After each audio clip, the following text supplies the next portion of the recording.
Nicolas Rabot, account executive chez Zelros, la start-up InsurTech qui a récemment levé 11 millions d'euros, nous raconte son aventure en Italie. C'est en octobre 2019 que Zelros saisit l'occasion des French Tech Days Italie, le programme d'accélération organisé par Business France, pour tester et valider son market fit sur le marché italien. Enthousiasmé par l'intérêt des opérateurs locaux pour son offre, Zelros décide que 2020 sera l'année d'Italie. Entre doutes et première satisfaction, Nicolas revient avec nous sur le chemin parcouru par Zelros en Italie, en 2020, en pleine pandémie, et les belles perspectives pour 2021.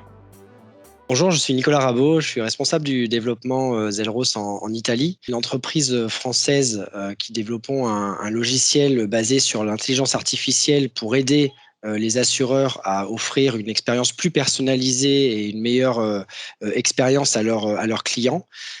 Et donc, effectivement, on a démarré en 2016. Nos clients sont les grandes assurances et les grandes banques, les grands acteurs du secteur financier. Et on a décidé fin 2018 de démarrer notre internationalisation. Donc, on avait démarré avec l'Allemagne et de manière assez logique, fin 2019, on a réfléchi à poursuivre cette internationalisation. Dans ce cadre-là, on a participé aux French Tech Days organisés par le bureau Business France de Milan en octobre 2019. Et ça nous a permis d'aller à la rencontre des acteurs italiens de l'assurance et de la banque. Et d'aller à la rencontre également de l'écosystème, d'acteurs qui sont aujourd'hui devenus des partenaires d'ailleurs, pour se faire une meilleure idée du fonctionnement des modèles de l'assurance et de la banque en Italie, des modèles de distribution, pour comprendre effectivement et valider le market fit de nos solutions d'intelligence artificielle. Et effectivement, début janvier, a démarré, voire même un petit peu avant, en décembre, a démarré notre entrée sur le marché italien avec un plan stratégique sur trois axes. L'axe client, l'axe partenaire et l'axe marketing. Donc, dans ce cadre-là, on est allé au contact. Ça a pu être jouable sur les mois de janvier et février. Donc, on était très régulièrement en Italie pour rencontrer des clients, des partenaires, l'écosystème, également participer à des événements pour contribuer à notre notoriété en Italie. Et effectivement, suite à ça, on a fait le suivi des contacts établis aux French Tech Days et on a décidé de lancer une mission de prospection avec Business France.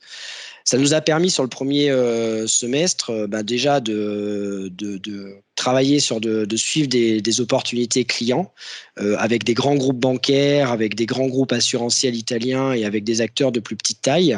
Ça nous a permis également de construire des partenariats de type système integrator ou apporteur d'affaires.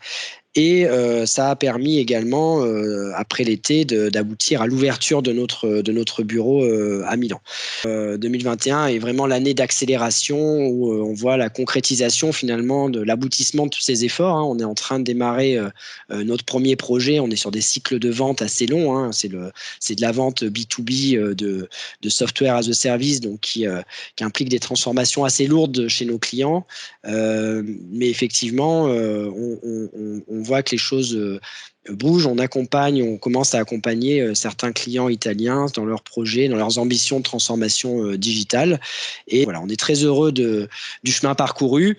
On est conscient qu'il reste beaucoup à faire pour aller atteindre nos objectifs cette année, qui sont cette fois des objectifs assez ambitieux de chiffre d'affaires et donc de nouveaux clients à trouver, à onboarder en Italie. Mais on est assez confiant par rapport à tout ce qu'on met en œuvre pour atteindre ces objectifs. Alors Nicolas, est-ce que le Covid, on peut dire finalement qu'il vous a un petit peu coupé dans votre lancée sur le marché italien, ou finalement pas tant que ça ?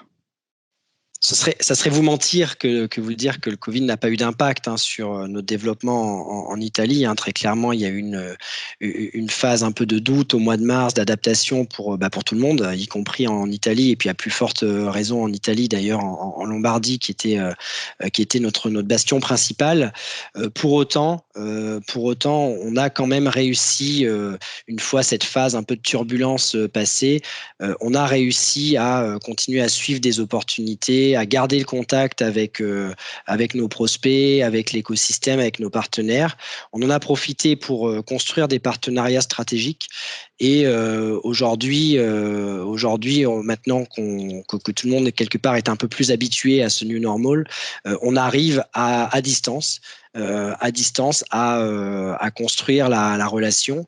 Alors ça ne remplacera jamais, surtout lorsqu'il s'agit de construire la relation business, ça ne remplacera jamais du vrai face à face, mais on arrive quand même à aller au contact de clients, à développer des opportunités, et puis ça nous permet aussi d'aller rencontrer. Là, on a vu que avec les différentes vagues de 2020, on a pu continuer à voyager. On a eu donc Coralie là, qui est notre VIE à Milan, qui est arrivée en septembre. Donc on a pu organiser des rencontres clients, participer à des événements sur place, aller à la rencontre de nos clients, et donc je dirais que ça aurait pu être mieux s'il n'y avait pas eu cette pandémie mondiale. Mais je pense qu'on s'en sort quand même plutôt bien, et que ça aurait été une erreur que de ne pas que de s'arrêter. En fait, on aurait pu jeter l'éponge en mars lorsque c'est arrivé sur l'Italie en tout premier en Europe, d'ailleurs même fin février. On aurait pu jeter l'éponge en se disant non, c'est trop risqué, on va perdre de l'énergie pour rien. Et je pense qu'on a bien fait d'insister, parce qu'aujourd'hui on commence à récolter le fruit de notre labeur. Donc si l'effet Covid a quand même joué, a ralenti un petit peu les choses, qu'en est-il de l'effet Business France? Est-ce que tu peux quantifier, Nicolas, combien de temps vous avez économisé en passant par Business France sur donc différents types de prestations?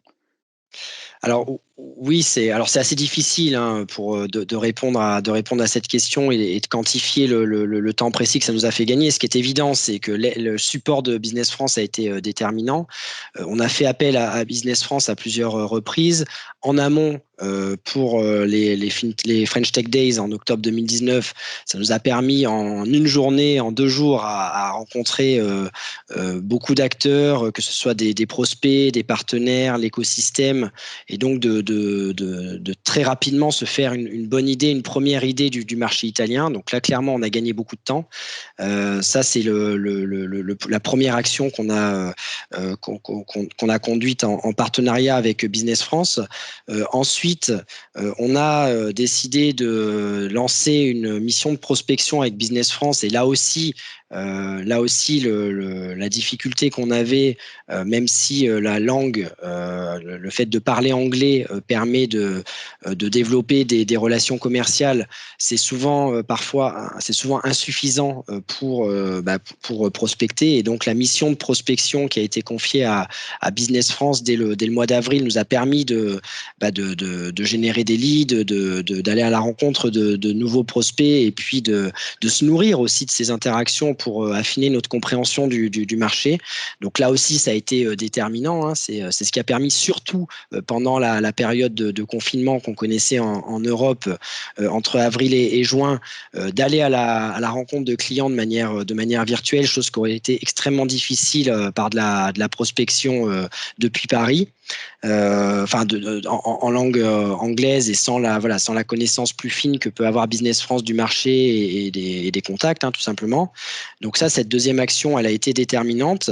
On a ensuite recruté un VIE. On l'avait déjà fait en Allemagne, donc on connaissait le format, et c'était quelque chose qui était extrêmement efficace pour la langue, pour l'énergie, et aussi le support que peut apporter un VIE sur des des actions de prospection. Et donc là, Coralie est avec nous depuis 7 mois et on sent vraiment l'aide, l'accélération apportée par le VIE.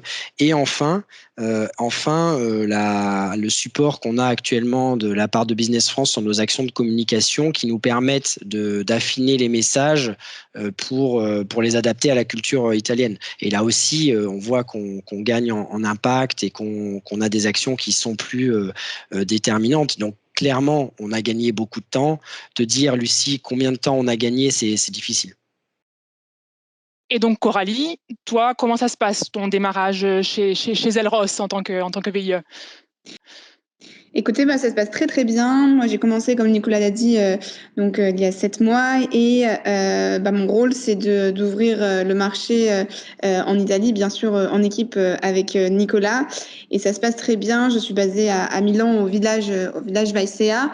Et cette expérience est assez riche parce que j'ai la chance d'échanger avec des clients, avec des grosses assurances par exemple, mais aussi avec des partenaires en italien, à participer à des événements, alors certes en ligne en ce moment, mais c'est assez riche comme expérience parce qu'à la fois je m'occupe de la partie commerce, de la partie business development, mais aussi de la partie marketing, de la partie partenariat et de la partie événementielle.